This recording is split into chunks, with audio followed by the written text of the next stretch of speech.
I go by Elizabeth. Yeah, it's Mary. It's like my formal is Mary Elizabeth. Mary Elizabeth. I go by Elizabeth or Liz. Yeah. Only your mom calls you Mary Elizabeth? Exactly. Yes. when I'm in trouble. At Zen Essentials, our philosophy centers on inclusion and equality and our collective journey towards health and wellness. We invite our customers to embrace a skincare routine that goes beyond the surface, fostering a radiant connection between your skin and the nourishing elements we meticulously infuse into every product. Zen Essentials, because your health is essential. Ryan the Farmer, Part 12.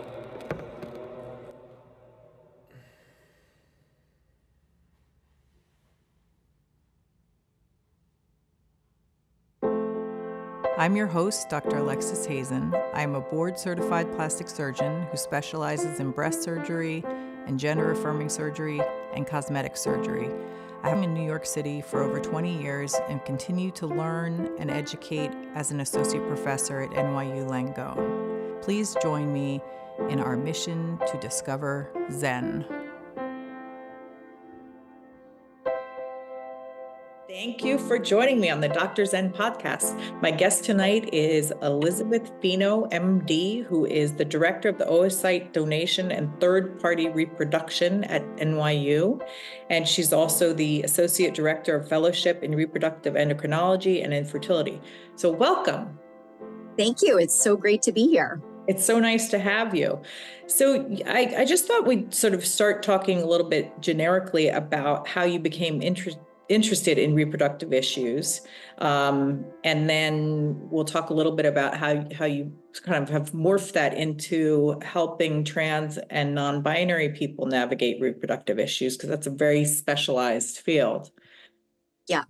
Yeah. So I think, probably like many of us in medicine, I didn't know going into medicine that this was going to be my path. But I think throughout med school, I started to really hone in on the two things that I liked were I really loved reproductive healthcare, and I really loved science and technology. And so this field is like such a super unique combination of like deeply passionate care and continuity of care in reproductive health, but then also like just really amazing science and technology and really quick, like change from bench to bedside, right? Like just what we do has evolved over, basically a few decades. And so stuff that we're doing in research right now translates really quickly. And it's evolved a lot, in sort of who we're reaching, and went from sort of a technology that was very much out of reach for many patients to, and only available for a limited number, to really kind of not just technology that is targeted towards an infertile heterosexual couple, right? But like this very broad, this is technology for lots of different patients with different backgrounds coming to us for many different reasons, building a family in, kind of whatever way that looks like for you. And so, to your point of like, how do you kind of get from reproductive health into this niche, is, maybe you're like me in some ways, is that like, you get interested, like continuing to grow and in the process, like in the path that you've chosen of like, okay, there's sort of the normal mainstream typical patient. And then like, where are the patients that are not being helped by the normal mainstream approach that we take? And I think I'd say I started that path with oncology patients, which interestingly sort of evolved very similarly to transgender patients, as far as kind of like initially this was like, oh, if you have cancer, there's no other option. You're going to take this chemotherapy and you probably aren't going to be able to have a baby, or you're going to be infertile. And, it evolved into this massive field of like, wait, there's something we can do before you take this medication and this cancer treatment, and we can offer preservation. And, within a short time from that, groups got on board, nonprofit organizations, to support the finance of that because it didn't fall under the classic definition. And so fertility preservation for transgender and non-binary patients really is sort of evolving along the same path of like, this is a group of patients who are taking a medication potentially or doing something surgically, which is going to render them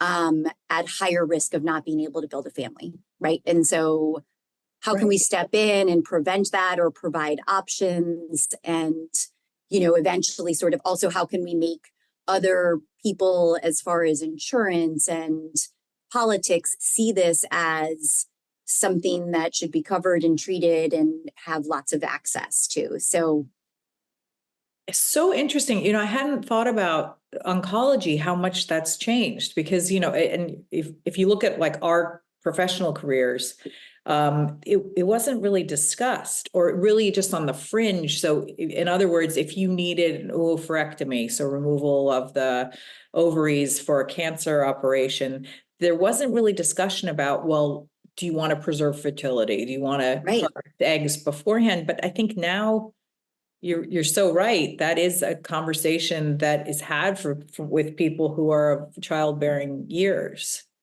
And like to the extreme, I mean, the good extreme in that it is considered suboptimal care if you're not talking to patients about that option, right? Like to be an oncologic center of excellence, a cancer center of excellence, like you need a pathway for fertility preservation. And it should be the same for transgender care, right? In order to be providing care to this patient population, you should have the ability to counsel on like what are the potential implications of building your family down the road if you have surgery, if you take medication, puberty suppression, blockers, all of those options that are available to patients. So let's talk a little bit about that. In the transgender and gender non-binary populations, a lot of times people go on hormones, which would potentially affect their ability to have a child, either temporarily or permanently. And I just say that because we don't have long-term research, so we don't really know what these medications will do. So at what point if somebody is transitioning and going on medication, either estrogen or testosterone, at what point should they come and talk to a fertility specialist? I mean, ideally, before they start that hormone. And so, the tricky part about that is that we're starting them younger and younger, which is great because we're avoiding a lot of the dysphoria, associated with that, time frame in adolescence. But you're talking to them at a time where family building and planning is, so not part of their goal, right? It's like, most of these adolescents that I talk to that are starting hormone are, in the range of 12 to 14 now. And so for them, the goal is alleviation of dysphoria and, affirming their gender identity. And so family building is this like, I guess I'll come see you because I have to, or, my doctor told me to, or my parents really want me to. But so it's tough. It's hard to really help them think about, is this the right thing for you to do before starting hormone? But we want patients to at least have that counseling. So and have the conversation. At least have the conversation of, listen, like this doesn't mean you have to do this right now, but we don't want you to look back with regret and say, oh, I wish I thought about this, before I got on hormone. And now I'm, in an age where these things do really matter. And I don't want to look back with regret. But it's tricky. I think those patients, like the ones that are, and they're getting referred, if you're at a center where there is a focus on good transgender non-binary care across the lifespan, they're getting referrals. And go ahead. I think I was just going to say, just from a practical point of view, if you are, if someone is going on puberty blockers, for example, so they are not of the age of consent. So anything that happens is going to involve their parents. And so you're really having a discussion in that case with the kid and the parents, right? Exactly. Yeah. And what does, let's just say, for example, somebody wanted to talk about preservation of eggs. So they were born female and they're transitioning to become male, they're starting on testosterone, and they come to you to find out, like, what could I do? Yeah. So I think the ones who have gone through puberty and are not thinking about blockers, but are now thinking about, testosterone, gender affirmation, they are candidates for egg freezing before starting testosterone. And so the conversation I have with them is that in a perfect world, we'd ideally like to freeze eggs before they're exposed to long-term testosterone, because we do have data that suggests testosterone can have toxicity to the ovary. The problem is that there's very limited data. So we know that it has a negative impact on the ovary, but it's not absolute and it's not quantified. And so, again, in comparison to oncology, where we say chemotherapies have been around forever. So we can give you a list of the 5 common types that are used in breast or Hodgkin's and tell you the toxicity of each one, like the likelihood of infertility. We don't have anywhere near that kind of data for testosterone. So really all we have to tell them is, we know that it's going to impact, but we can't tell you to what degree. And it's not absolute. There are also plenty of trans men who later in life stop T and either conceive or come and freeze their eggs or create embryos at that point. So we know that that does work. And so it's really sort of left with, okay, where are you in your transition and your mental health and what your goals are? And, there's some adolescents, even at that age, who are very, very clear about their desire to have a genetic family and feel like, okay, if you're telling me there's at least some potential that this is going to impair my egg quality, I'd rather do it before than after. And then there's a lot that are only sitting in front of me because their parents are making them and they have zero desire to think about the future family, and all they care about is starting T. And so the minute I tell them that hey, down the road, we do know that it's possible to stop T and, when you're 25 and reconsider stimulating the ovary, banking eggs or creating embryos at that point, that's kind of the immediate, let me push it off until a time where and I think, honestly, that's probably the right thing for a lot of people, because making that decision at 12 to 14 doesn't make any sense. It's so hard. You have no idea. And and most of these kids are seeing me when I want to, be transitioned by the end of summer so that I can come home from camp feeling comfortable and go back to school. They don't want to delay even for a month, right? They want to move forward. And then the process, it's very, sort of genderized. It's meaning even in centers that do a lot of fertility preservation in the LGBTQ community. When you come into the office for evaluations that happen throughout the process, it's still 90% cis females, all looking, kind of a similar way. And so as an adolescent trans male, you maybe not going to feel so comfortable. Don't feel great, right? It's you feel a little bit out, and then that's probably the least of it. More so than that is that now you're pumping your body with the exact hormone that is the opposite of what you want to affirm. And so, you're not going to immediately have breast growth or, major side effects, but you do have some of that. You do have a little bit of, if you haven't had top surgery, you will have some breast tenderness. And so, and then it's inherently it's hard to not be talking about pelvis, ovaries, whatever word that the patient feels comfortable with, to describe the female traditional X gender parts, right? And so it's hard to kind of go through that, even in a center that has everything optimized for transgender care. It's still inherently feminizing in the traditional sense of feminizing. Yeah. And the medications, can you just describe for our listeners what that looks like? And this would be really no different than fertility treatments for a cis woman who's harvesting eggs for whatever reason. Exactly. Right. Okay. Right. So whether you're going through IVF or you're freezing eggs for whatever reason, the medications look the same. And so you're basically injecting gonadotropins, so FSH, which is exactly what the brain releases, but just in a higher dose. And so the brain normally secretes follicle stimulating hormone to tell the ovary, take an egg and make it mature. So we give a much higher dose of that to tell the ovary, take 20 eggs and make them all mature. So the patient does that every day for typically about 10 to 14 days. And during that time, they come in to do blood and ultrasound to monitor the growth in the ovaries and the hormone levels. And so the injection itself does not cause symptoms. Like, it rarely causes symptoms. Right. But the response of the ovary, which is more eggs growing, more estrogen production, is very significant. And So you're going to have higher levels of estrogen. you're going to ramp up your estrogen levels. Yeah. Exactly.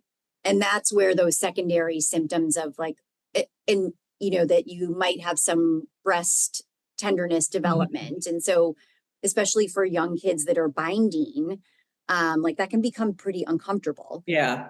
And sometimes you'll have some vaginal discharge, right? Just little things like that. But then also probably what most of my patients report to me as kind of the biggest side effect is the emotional, right? So when you rev up the body with a ton of estrogen, it makes you pretty emotional. And so, especially for teens that are coming into it emotional or feeling, a lot of dysphoria related to all of these things, and then pouring in hormone and ramping up estrogen, it can make it really, really tricky. And so one of the things that we do is we use letrozole. So, letrozole, for the audience, is a estrogen receptor modulator, and that can keep the estrogen levels really low. Oh, okay. So it does help. We use that for breast cancer patients too, who have a hormonally responsive cancer. It does help. It keeps the estrogen levels low. So it helps with a little bit of that. But inherently, even if the estrogen is low, your ovaries are still growing. The ovary grows to about, normally it's about 1 to 2 centimeters, and it grows to about the size of a grapefruit, or sometimes even like a small football. Oh, and so, wow.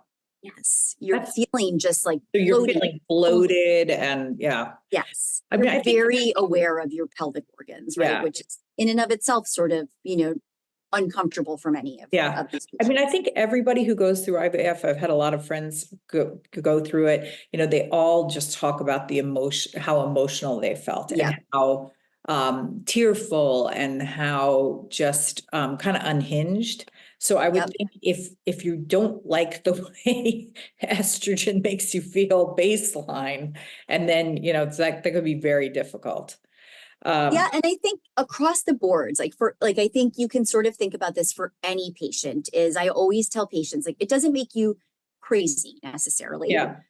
But whatever you're feeling underneath is going to, like you said, you're unhinged, you're bubbling over, right? And so people always sort of assume oh, that's worse for an infertility patient than it is for an elective egg freezer, right? But in reality, most women freezing their eggs wish they weren't freezing their eggs. They wish they were having a baby or partnered. And so same for transgender patients. It's sort of oh, well, most of them wish that they didn't have to go through this type of procedure in order to build a family, right? And so that feeling when there's estrogen on board, I tell patients all the time, you can have this conversation with me today in the consult and not cry or feel very emotional. But when you're mid-cycle, all of these things are going to bother you a lot more. And, sitting amongst cisgender women and, all of the, just putting your legs up during an egg retrieval and feeling, those things are all a lot of estrogen in your body, and you feel much more unhinged.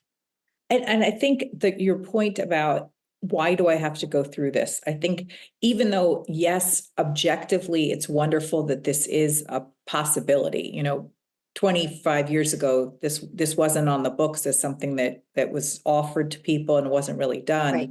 So on the one hand, yes, that's wonderful that this is a possibility for people who are transgender and non-binary, that they can have a family.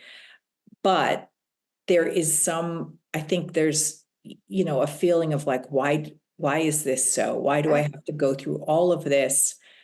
If things were different, I could just have a baby. just like, that woman over there. Exactly. Yeah. So I think And that's then I really think hard. the layer of fighting for insurance coverage and medical appeals and do I qualify and what does medical mean, all of those things. It's just another layer of like, why do I have to do this? Why do I have to demonstrate my need and, all of that, is just another layer of stress and a barrier that is, huge for patients. Yeah, absolutely.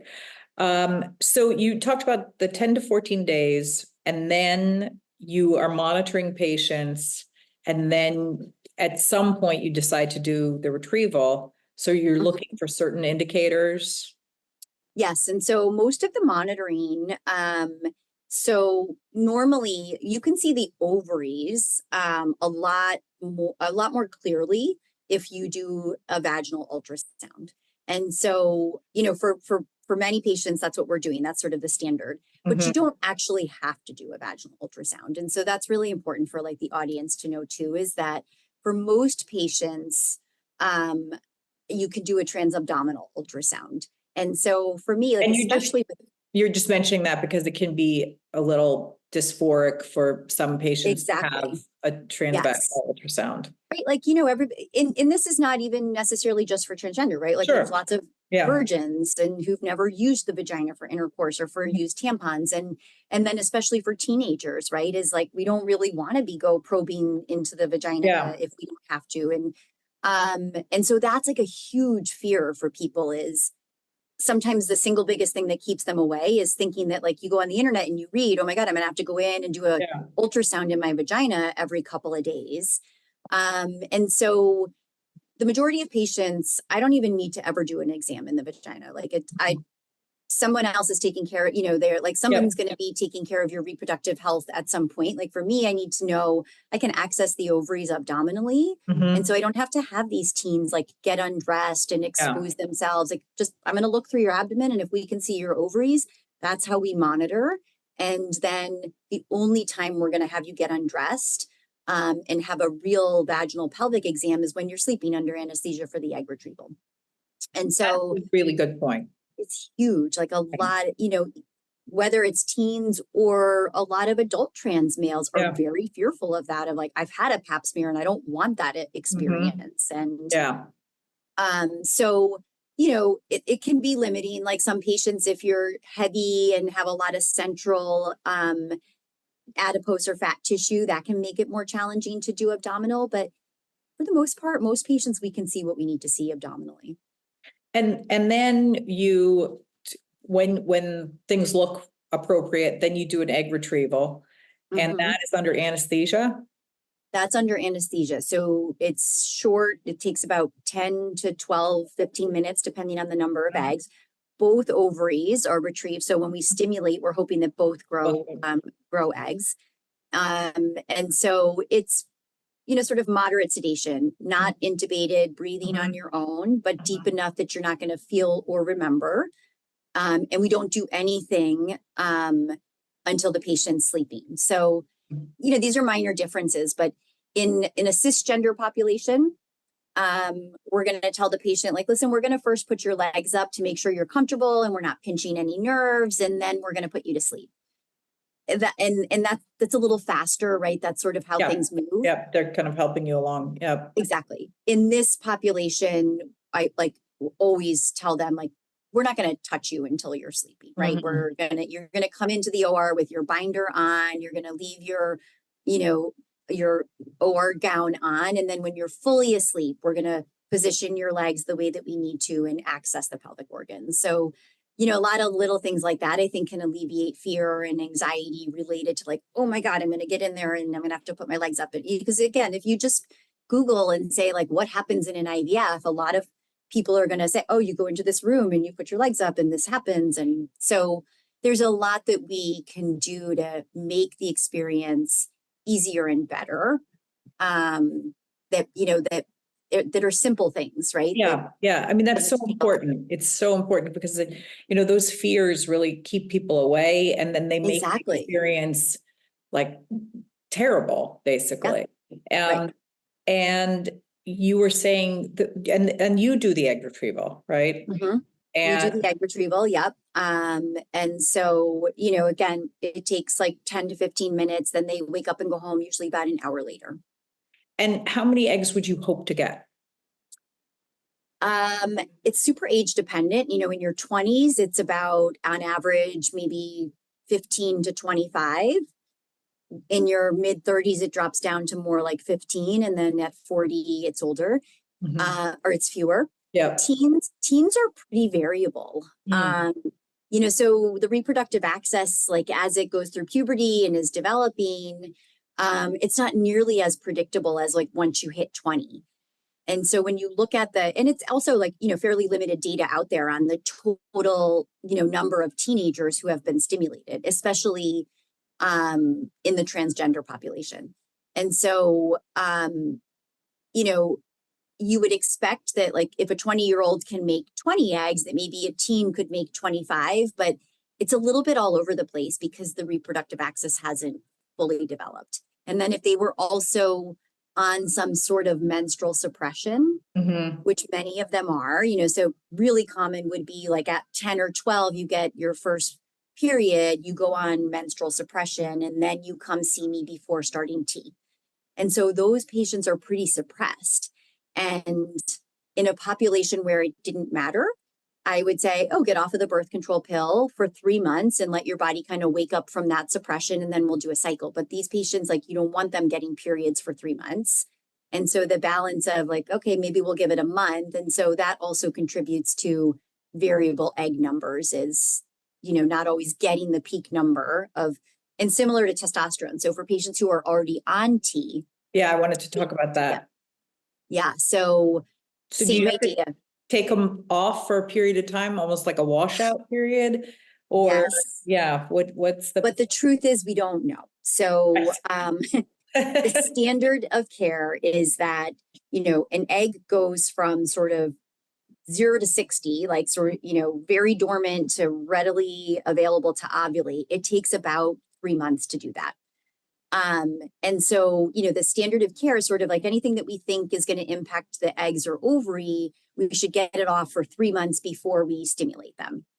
But the reality is that we know that's not exactly true. Like you can come off probably sooner and, stimulate in a shorter interval of time. And so there's pretty limited data on that. There's one recent nice study in a mouse model that is really kind of the first study out there to say, you actually do probably benefit from a washout period of testosterone for at least 6 weeks. And so, again, that becomes a very much shared decision process of, listen, if you can tolerate being off of it for 3 months, this is an expensive process, and let's try to only go through it once and get to the best quality embryos that we can. Yeah.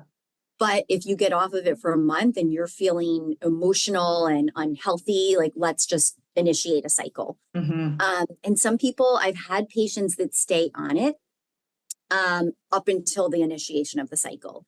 And so, again, it's based on, listen, we don't have a ton of data to guide us on. There's lots of, women, cis women, XX born have testosterone in their system, right? Sure. It's just at much lower levels. And so it's not like this terrible thing that, kills everything, right? It's, and if the process wasn't so crazy expensive, you could easily say like, hey, let's just stay on. And then if the embryos aren't good, do another cycle and come off, right? And so I've done that with patients, and it's very hard to offer that with eggs because we don't know anything about when the eggs come out. All we know is that it's an egg and it matured, but a 20-year-old egg is going to look just like a 50-year-old egg. And so you don't really know the quality of the eggs until later down the road. You thaw, fertilize, grow, and you start to see, okay, what's the dropout rate and do I get to a healthy embryo? So for patients that are egg freezing, I'm super reluctant to say stay on T. And then in 20 years, when you come back, we find out that those eggs were all really poor. Yeah, right. Versus the patient that's going to embryos, I have that conversation with them of, listen, like we're going to know right away whether these eggs are good and if we get to a healthy embryo. And if we don't, then you could do another cycle. And so there are, if you have good coverage, and you can do more cycles and you're in a relationship that you're ready to make embryos, or using a donor, that you're ready to make embryos, that's actually like a really viable option, is to say, okay, stay on T right up and close till we start. But again, going through a second cycle isn't fun. It's not And ideal. so the benefit of like, do I stay on T, but then maybe I need a second cycle? Like there's a lot of kind of what's the best risk benefit ratio for me. And, and I think, again, like mental health is probably the single biggest driving part of the decision tree of, right? Like, how do I feel? What are my goals? And can I tolerate this? Can I not? Am I willing to, kind of live with feeling this way for X amount of days, months? You mentioned that if you were making embryos, that was more ideal and that you could test the quality right away. Could you explain that a little bit? Yeah, so not more ideal in general, but more ideal for giving patients